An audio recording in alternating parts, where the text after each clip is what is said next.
presentar lo que a veces llaman algunos mitos del capitalismo o el libre mercado. Posturas críticas hacia cómo funcionan los mercados que, si los miramos un poco más en detenimiento, no son ciertas. Y si bien quizás estemos familiarizados con algunas de estos problemas, quizás es interesante ver por qué persisten. Entonces yo me anoté 5 puntos para discutir, presentarlos y tratar de ver de dónde vienen estos conflictos. Entonces, el primero es aclarar qué se entiende por capitalismo, porque esta palabra es clave. Si el capitalismo como palabra tiene muchas connotaciones, muchas emociones asociadas. Entonces tenemos que pensar aislados de estos impulsos. El famoso problema de la desigualdad del ingreso en los sistemas de libre mercado es un problema. Es cierto que los ingresos son desiguales, las economías más libres generan peores distribuciones del ingreso, están así. El problema de explotación y concentración de ingresos. Si oyeron hablar de Piketty o el informe Oxfam, están apuntados hacia este problema. Socialismo nórdico. Pero el socialismo es posible, miren Suecia, Islandia, etc. Bueno, ¿hasta qué punto son buenos ejemplos de proyectos socialistas? Y finalmente la pregunta a la que quizás nunca tengamos una buena respuesta: ¿por qué persisten estas ideas? Entonces quiero darles 1 o 2 herramientas para entender esta persistencia. Entonces, primero, por capitalismo lo que yo percibo son como 2 concepciones o 2 maneras de definir el término. En primer lugar, lo que solemos hacer los economistas es, por capitalismo entendemos un libre mercado. No hay regulaciones, hay libre entrada y salida. Podemos pensar en un Estado cuyo rol es mantener el orden, la seguridad, que se respeten los contratos, pero en una intervención en el sentido de decir, así deben ser los contratos. Ustedes firman los contratos, si hay un desacuerdo y no lo pueden arreglar, vamos a la justicia. Pero yo no estoy para decirles cómo o cuál debe ser el contenido de sus contratos. Y después la otra concepción, que es la que noto en otras disciplinas, y a veces algunos otros argentinos socialistas me discuten en estos términos. No, capitalismo es cuando hay presencia de bienes de capital, punto. Indistintamente de que estemos o no en un libre mercado. Y el problema es que estas 2 definiciones, si bien no son iguales, sí pueden tener un área en común. ¿Sí? El área en común en las 2 definiciones es lo que después nos lleva a tener estos problemas de diálogo.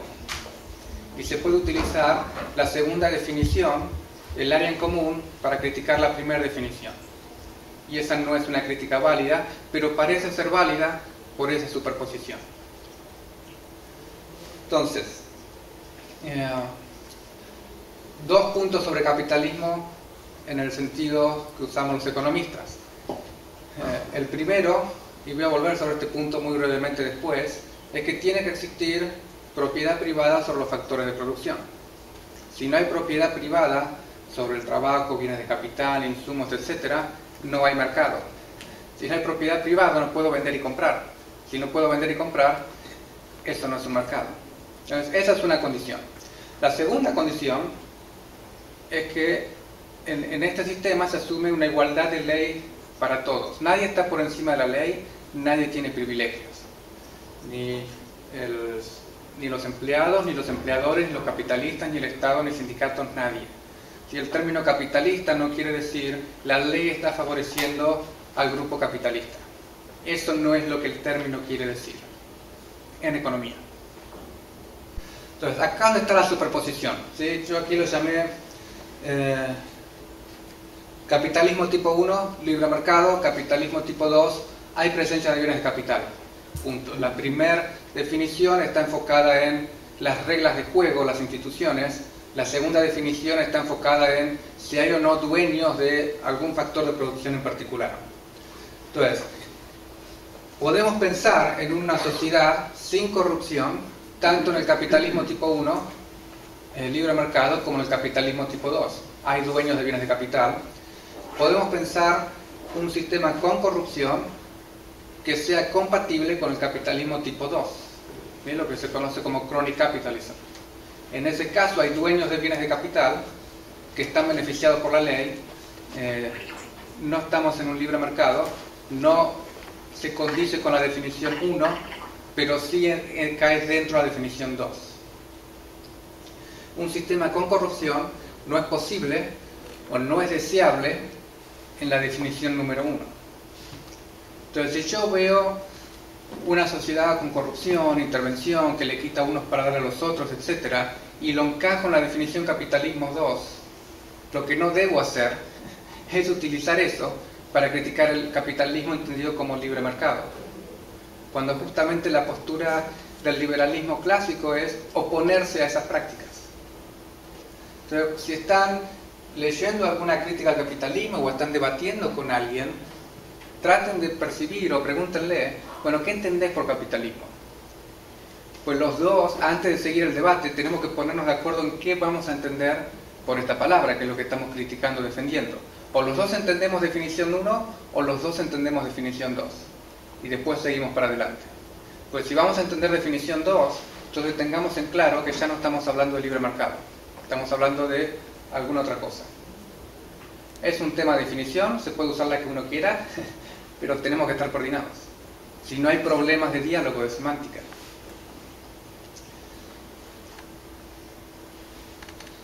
¿Por qué persisten estas dos definiciones?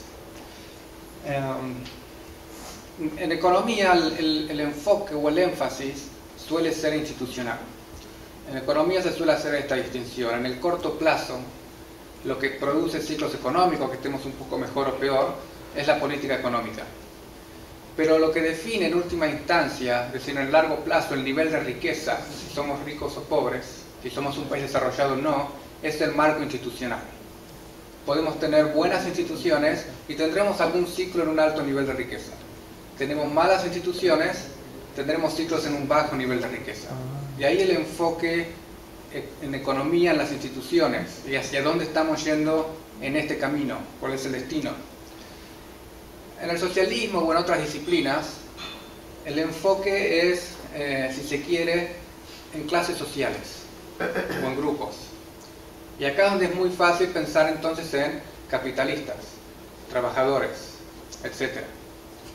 Entonces, distintos puntos de vista asociado a también un poco este rezago, si se quiere, de Marx, donde si hay dueños de factores de producción, capitalistas, entonces estamos en un sistema que está sujeto a lo que se llama, o he oído nombrar, la lógica del capital, la lógica del sistema. Y esto va a llevar a que de una manera u otra el capital explota el trabajo.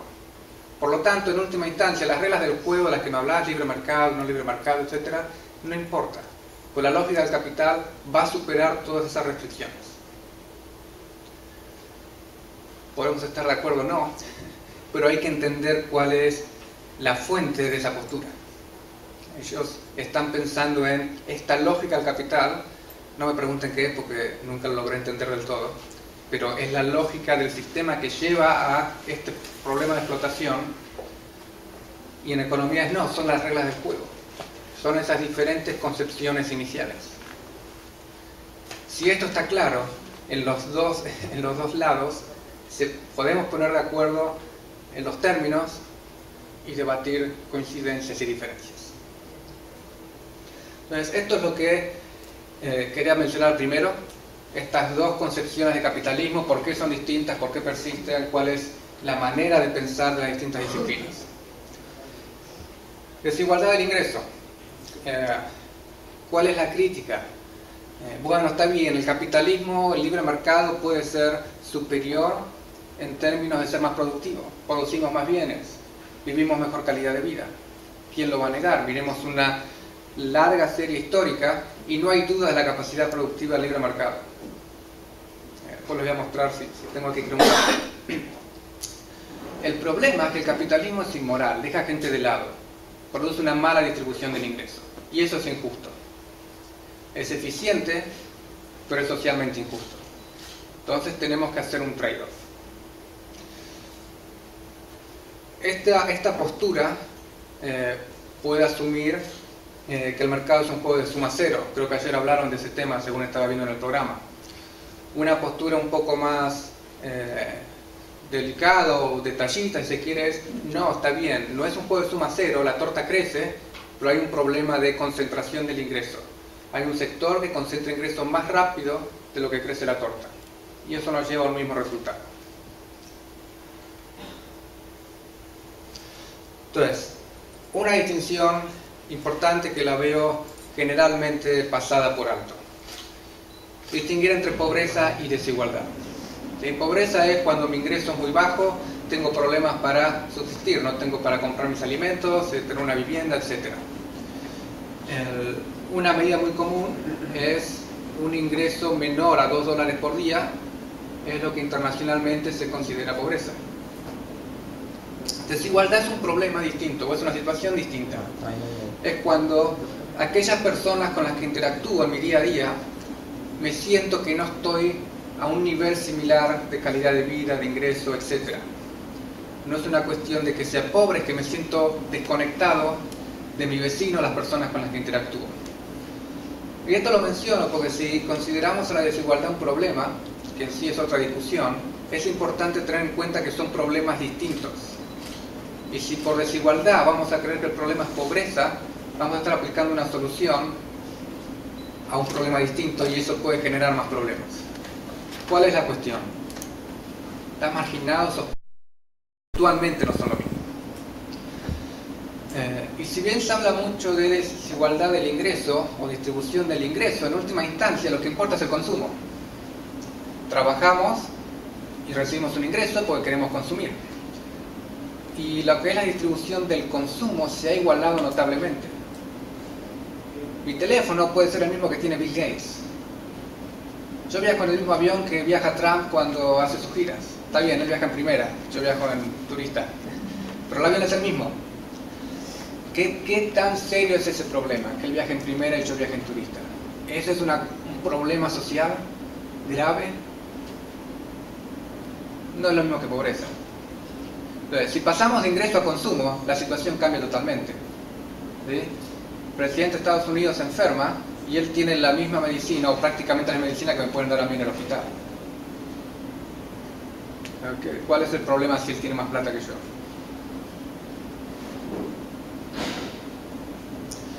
Bueno, algunos datos, para que no sea todo solo palabra. Este gráfico muestra alrededor de 100 años, empieza en 1820, termina en el 2015, y es un índice de pobreza a nivel mundial. Está ajustado por inflación, costo de vida, etc. Y si se fijan, en 1820, el nivel de pobreza estaba alrededor del 90% de la población mundial. Hace 100 años, es decir, anteayer, en términos de economía, el 90% del mundo era pobre. Hoy estamos en caída libre alrededor del entre el 20 y el 10%.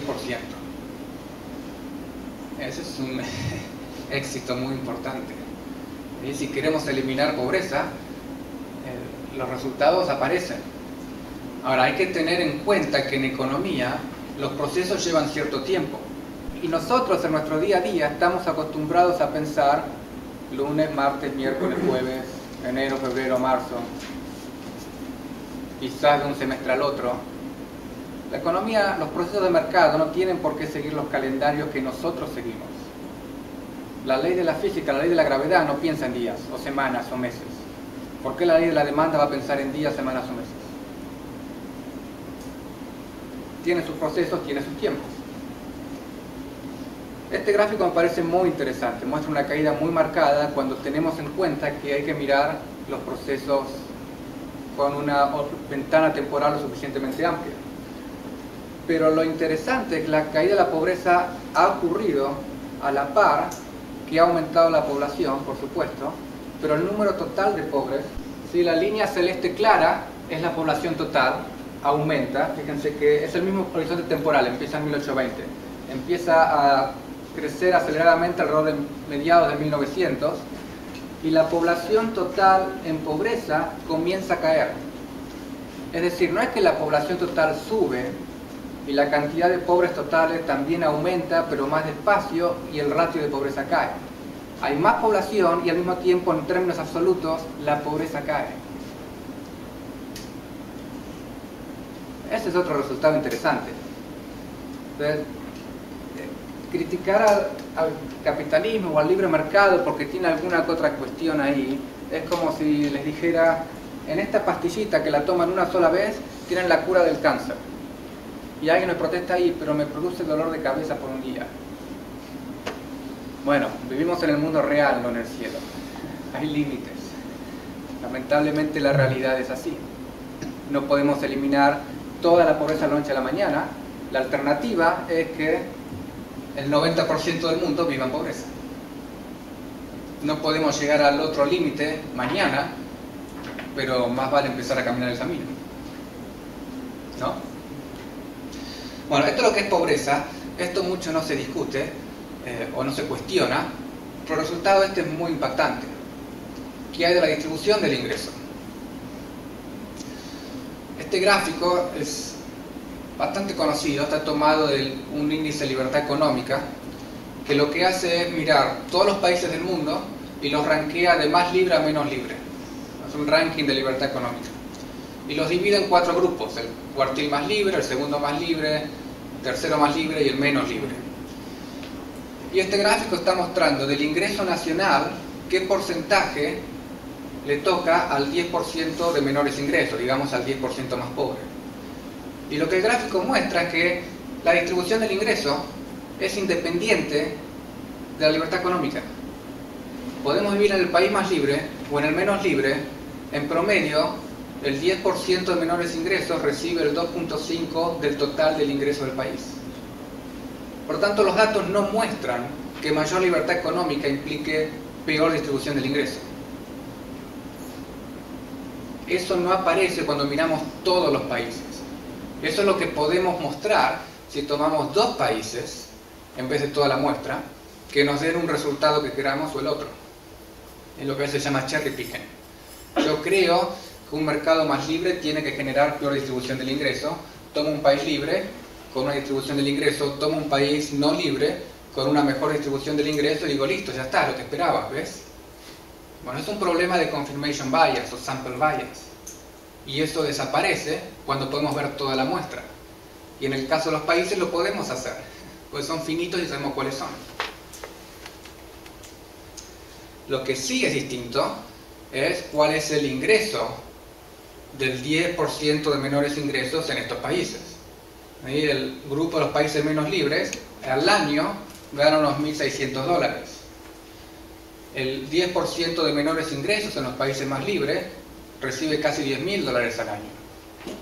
Unas 6 veces más o menos. La pregunta es, si lamentablemente te va a tocar vivir entre el 10% más pobre y sabemos que la distribución del ingreso es la misma indistintamente de la libertad económica, ¿en qué país prefieren vivir? Yo sé en cuál prefiero vivir. Miren, el de la columna más alta. Pero hay otra diferencia, y es el crecimiento económico. Y resulta ser que los países más libres tienden a crecer más rápido, y los países menos libres crecen más despacio.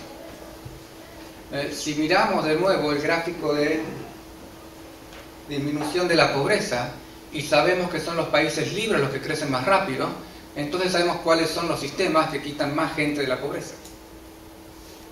Y una caída fuerte, 2 caídas fuertes, es cuando China comienza sus reformas pro mercado y cuando la India comienza sus reformas pro mercado. 2 países con una gran población.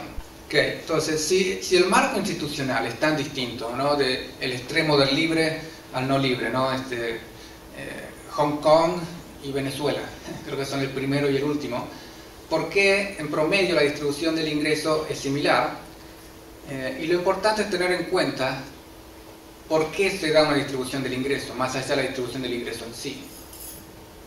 El por qué es lo que determina si tenemos un problema o no. El que tiene mayores ingresos es porque es un empresario exitoso y sus ingresos dependen de qué tanto contribuye a la sociedad, o es el empresario amigo del gobierno que tiene un monopolio institucional, entonces puede vender productos de mala calidad a altos precios a sus clientes. Son sistemas distintos. Lionel Messi, ¿conocen a Messi? Argentino, ¿sí? Mejor que Maradona, menos en persona. Tiene muchos altos ingresos. ¿Y a quién le está robando él? Nadie. Ahora, si pensamos en vez de Messi en un empresario exitoso, de repente, por algún motivo, le está robando algo a alguien. Y quizás tiene altos ingresos porque es muy bueno en lo que hace.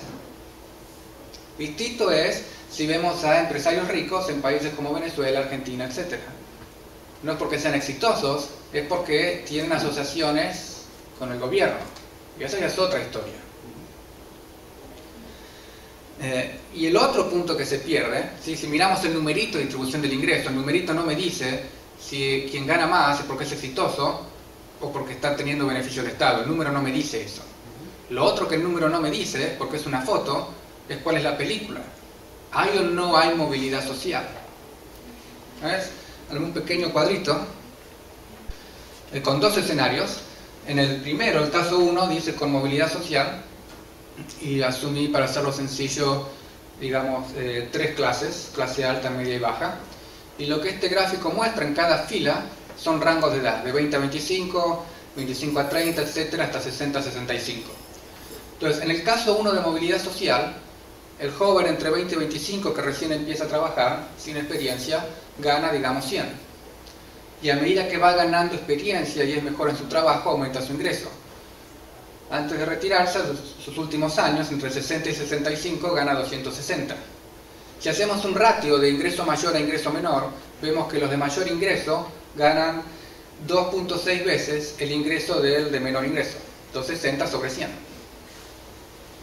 El caso 2 es una sociedad sin movilidad social y la diferencia de ingreso no viene de la experiencia, sino que viene de mi grupo. Entonces la clase baja siempre gana 100, la clase alta siempre gana 260. Pensemos en una economía regulada. Vos tenés tu trabajo, siempre ganas esto. Vos tenés tu trabajo, siempre ganas lo otro. La distribución del ingreso es la misma. Si hago ingreso mayor, soy ingreso menor. Mismo número, historias muy distintas. Si miran países más libres, estos son datos en los hechos muy difíciles de seguir por la información que se necesita. Y los estudios en Estados Unidos muestran que quienes nacen en familias de bajos ingresos logran tener ingresos mayores a los de sus padres. Van creciendo, van mejorando su situación. Esa es la movilidad social. Y eso es lo que no se ve en países en el otro extremo, o se ve mucho menos. Para pasar de calidad de vida, necesito hacerme amigo del gobierno, pues si no estoy estancado. Muy bien, explotación y concentración del ingreso. Es similar, pueden pensar que es el mismo problema, no hay ningún problema con esto. Y el punto es que el capital tiende a concentrar ingreso. ¿Por qué? Quiero que entiendan de dónde viene este esquema. Y esto viene un poco de cómo se manejan cuestiones de ingreso en economía. Entonces lo que tiene acá es la Y, sería el ingreso del país, lo que se llama el PBI, que surge de producir bienes y servicios. Los bienes y servicios en economía se dice, bueno, vienen de una función de producción, que tiene un factor A, que es tecnología, cuál es nuestro conocimiento científico, y el capital y trabajo que aplicamos a producir. Y si lo que producimos es nuestro ingreso, este ingreso va a estar distribuido entre el ingreso al trabajo, W sería wage, L labor, y el ingreso al capital, R tasa de interés, K capital. Si el ingreso es fijo y el ingreso al capital aumenta, entonces el ingreso al trabajo tiene que bajar. Y esto es lo que genera este esquema mental de que si el ingreso de uno sube, el ingreso del otro tiene que bajar. Y este esquema no es del todo preciso. Es decir, este esquema es el que nos traduce mentalmente en dos clases sociales, porque tenemos dos factores de producción. Cuestión 1. ¿Por qué un agente económico pertenece solo o tiene solo una fuente de ingreso? Si ahorro para mi retiro en un fondo de jubilación y ese fondo invierte en acciones y bonos, puedo ser trabajador y capitalista al mismo tiempo. ¿Conocen Uber? ¿Uber está en Panamá? Sí. ¿Sí? Una persona que tiene su autoconsumo, diríamos en economía, cuando sale a manejar en Uber, transforma su auto en un bien de capital. Cuando deja de llevar pasajeros, lo vuelve a transformar en un bien de consumo. O sea que cualquier persona con un auto puede ser capitalista. lo estoy usando como bien de capital. En resumen, si yo hago mi esquema mental con los dos factores de producción, eso no quiere decir que tenga dos clases sociales excluyentes. Mis fuentes de ingreso no tienen por qué ser una. Y si traducimos de la producción nacional, el PBI, que quizás lo hayan visto como consumo más ingreso, gasto público, etc., la otra manera de representar lo mismo es la totalidad de los ingresos. Salario, rentas, intereses, ganancias. Por lo tanto, si ustedes miran un gráfico que muestra la evolución del salario, están viendo solo un componente del ingreso. Y se pueden estar perdiendo qué más puede estar pasando. Es esa cuestión de pensar en esquemas fijos y excluyentes. Bueno, supongamos que ese es el caso, que hay dos clases sociales excluyentes, capital y trabajo. ¿Es así? ¿Es realmente el caso que economías más libres nos generan mayor concentración del ingreso en el capital? Bueno, de nuevo, no tomemos dos países, veamos todos los países, y lo que encontramos es que a mayor libertad económica, la mayor proporción del ingreso va al factor trabajo, no al factor capital. De nuevo, los datos muestran una historia distinta. Pero para ver esa historia hay que mirar toda la muestra. Estamos hablando de países, economías, son observaciones complejas. Tenemos que tener una muestra lo más amplia posible. Bueno, socialismo nórdico. Vemos estos países, ves el socialismo es posible, podemos mantener la eficiencia del capitalismo, tener una política de distribución del ingreso para moderar las injusticias sociales del libre mercado. Resumidamente, es un poco la crítica. Bueno, ¿qué es el socialismo? Empezamos a ver lo que es el capitalismo. Ahora estamos apuntando un ejemplo de países socialistas. ¿Qué es el socialismo? Bueno, depende. Hay varias etapas en la historia de qué se entiende por socialismo. Vayan a la página de Wikipedia, hoy pongan socialismo y van a tener como 7 definiciones. Una histórica típica es el socialismo utópico, Saint-Simon, etcétera, que es esta concepción mental de las sociedades donde estamos todos contentos y felices y todo funciona. Y que es lo que a veces vemos en películas y series. No sé si alguno está familiarizado, el ejemplo que me viene a la cabeza ahora es Wayward Pines. ¿Algún fanático en la sala? ¿Soy el único? Tarea para la semana que viene. Wayward Pines en Amazon Prime. Bueno, este es lo que se suele ver en películas y series, ¿no? Esta comunidad cerrada donde todos tenemos nuestro rol y estamos contentos y de repente algo pasa y todo el sistema empieza a caer. Vengo de Guatemala, donde lo primero que hice cuando llegué a Guatemala fue agarrarme una gripe, la cual todavía estoy saliendo.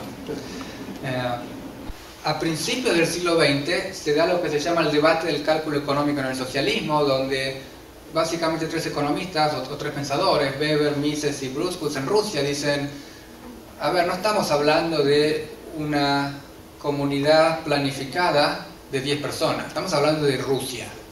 Es un país muy grande, o Alemania.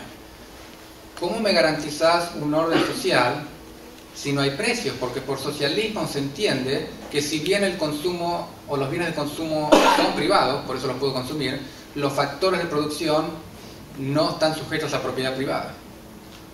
¿Cómo me garantizás un orden en una sociedad extensa, en el Commonwealth, donde las interacciones son anónimas? No es que intercambio con mi vecino y mi amigo, y si me quiere engañar me doy cuenta y sé dónde vive. Acá estamos hablando de interacciones anónimas. Entonces, si tengo un problema, ni siquiera sé quién me lo vendió. ¿Cómo haces sin precios? Bueno, esa es una segunda definición de socialismo. ¿Okay? Hay propiedad privada de bienes de consumo, pues tenemos que consumir, pero no de bienes de producción. Después de ese debate, la postura socialista comienza a cambiar y ahora nos encontramos que sí, existe un sistema de propiedad privada de bienes de producción, pero queremos arreglar los problemas de distribución del ingreso. Y fíjense cómo es la definición socialista la que se acerca a la de libre mercado y no la de libre mercado la que se acerca al socialismo. Esto lo veo como una especie de ir hacia atrás de la postura socialista. Pasamos de pensar en una sociedad utópica a una sociedad planificada, a decir no, el mercado planifica y yo arreglo lo que no me gusta. Una postura muy distinta. Entonces, primer punto, los países nórdicos ya se encontraban con un alto nivel de riqueza, con una deseable distribución del ingreso antes de las reformas socialistas, que en los distintos países han aparecido en distintos momentos del tiempo. Estas reformas fueron contraproducentes en diversos puntos y después se fueron retirando, las reformas se fueron sacando del lugar. ¿Por qué es difícil ver estas cosas? Es algo que está muy relacionado con un efecto estadístico. ¿Sí? Quizás les han oído el ejemplo. Si todos ustedes están desempleados y yo como político quiero mostrar una baja tasa de desempleo, la solución es muy sencilla. Ustedes cavan pozos, ustedes lo tapan. Ustedes cavan pozos, ustedes lo tapan. Como están empleados, la tasa de desempleo cae. Mi creación de valor es cero. Obviamente no solucionamos el problema cavando pozos. Déjenme cambiar el ejemplo. Supongamos que digo, no, en vez de cavar pozos no, porque obviamente no es la solución. Lo que vamos a hacer es, los voy a emplear en una oficina con computadoras, luces, internet, etcétera, o en una fábrica con tornillos, martillos, etcétera. Visualmente ya no es obvio que estamos cavando pozos, pero en términos económicos puede ser igual de erróneo que cavar pozos. No importa cómo se ve el trabajo, lo que importa es si crea valor o no. Y lo que ha pasado en los países nórdicos es mucha creación de empleo, pero no creación de valor. Entonces ustedes van a ver que el sector privado deja de crear empleo y quien pasa a crear empleo es el Estado, que en la mayoría de los casos no crea valor. Es un efecto estadístico. Entonces, ¿qué entendemos por una economía sana? ¿Donde el proceso de mercado funciona o donde solamente muestro buenos indicadores? Pues como decir, me siento bien, ergo estoy sano. Si estudian lógica 1 saben que eso está mal. Si estoy sano me siento bien, que esté sano no quiere decir que me sienta bien, quizás no tengo algún síntoma o algo. Si la economía sana produce buenos indicadores económicos. Que observe buenos indicadores económicos no quiere decir que la economía está andando bien. Y fíjense la crisis que está pasando en Argentina actualmente. Miramos los años anteriores, los indicadores económicos volaban, pero estaban todos mal diseñados, o el origen venía con problemas. ¿Ves? Cuidado con las estadísticas. Mis colegas, mejor paro aquí. El índice de libertad económica de 1970, que es cuando empieza, al 2013 para 4 o 5 países nórdicos. Fíjense que de 1975 en adelante, más o menos, todos los países en general aumentan su grado de libertad económica. Entonces, si vamos a pensar en el proyecto socialista en los últimos 20 o 30 años, y el ejemplo son los países nórdicos, el ejemplo son países que están siendo menos y menos socialistas y más libre mercado. ¿Por qué es esto un buen ejemplo?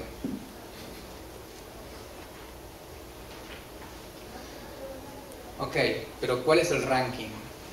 Porque quizás los otros países son mucho más libres. Bueno, Dinamarca, en este indicador, es el país 22 más libre de 157. Finlandia 19, Islandia 85, Noruega 27 y Suecia 42. El más bajo aquí es Islandia, y esto se debe a la crisis del 2008, cuando tuvieron la crisis financiera, una reacción muy fuerte por parte del gobierno y eso le hizo caer el indicador. Hasta entonces, Islandia se ubicaba también en el top 30. Todos estos países se ubican, salvo Islandia, se ubican en el segundo cuartil, casi en el primero. Pero básicamente lo que estamos diciendo es, tenemos todo este listado de países de más a menos libre. Te voy a mostrar cómo el socialismo es posible, ignorando 3/4 de la tabla, y mira eso. A mí mucho no me convence. De nuevo, esto surge a la vista cuando miramos toda la muestra y cuando estamos dispuestos a ir más allá del enunciado y ir a ver los números. Sí, los números no son perfectos, pero más o menos nos ubican donde estamos parados. Y último rápido, porque creo que estoy sobre mi tiempo, quería mencionar 2 conceptos que ayudan a entender por qué persisten estos problemas. Primero es lo que se llama ignorancia racional. Y la idea es sencilla. Vivimos en un mundo donde la información no nos cae en la cabeza, y vivimos en un mundo de ignorancia. Y adquirir información tiene ciertos costos, tiempo por lo menos. Por lo tanto, existe un óptimo de ignorancia. El óptimo no es saber todo, hay un nivel óptimo de ignorancia. Y a menores incentivos para estar bien informado, mayor el nivel de ignorancia. Y esto es muy típico en lo que es votos en democracia, por ejemplo. Ustedes saben, no sé si el voto es obligatorio o no en Panamá, pero cuando ustedes van a votar, es más probable que una tormenta eléctrica, un rayo les parta la cabeza 2 veces antes que su voto cambie las elecciones, o tenga un efecto en el resultado. Por eso hago el chiste que ir a votar es un acto suicida. Hay que pensarlo muy bien. ¿Por qué votamos entonces? Esa es una pregunta. Pero el punto es que si mi voto tiene tan pequeño impacto en el resultado, ¿por qué voy a dedicar tiempo a estudiar en detalle las propuestas de cada candidato, si están bien planteados o no, estudiar su trayectoria, etcétera? ¿Cuál es el punto? Esto genera algunas preguntas incómodas. Si no estamos bien informados, ¿tenemos que votar? Si no estamos bien informados, ¿es responsable votar? No voy a dar respuestas, pero para que vean el tipo de problemas que surgen. En cuestiones de economía, si mi información no va a tener impactos, puedo no estar muy inclinado a estudiar en detalle estos problemas. Y esto se asocia al segundo tema que se llama irracionalidad racional. Irracionalidad en el sentido de estar siempre equivocado y no aprender de mis errores. Todos nos equivocamos, pero si somos racionales nos corregimos. La cuestión no es aumentar el ingreso de los salarios mínimos. La cuestión no es estar en lo correcto en cómo disminuir la pobreza. La cuestión es ser visto como alguien con conciencia social, un progresista, un socialista, un Bernie Sanders, Estados Unidos.